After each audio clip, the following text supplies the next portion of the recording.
Open the finisher front door. Slide out the booklet assembly from the finisher until it stops. Locate the staple cartridge. Using the colored handle, pull away from the assembly and then pull up to remove the staple cartridge. Push in the two blue tabs and then lift up to open the top of the staple cartridge carriage. Using the two tabs on each side of the staple cartridge, lift up to remove the empty staple cartridge from the staple cartridge carriage. Do not discard the staple cartridge carriage. It must be reused with the new staple cartridge. Recycle the empty staple cartridge. Insert the new staple cartridge into the staple cartridge carriage.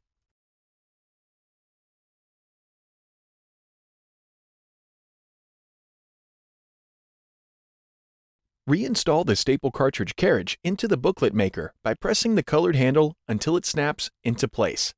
Slide the booklet assembly into the finisher. Close the finisher front door.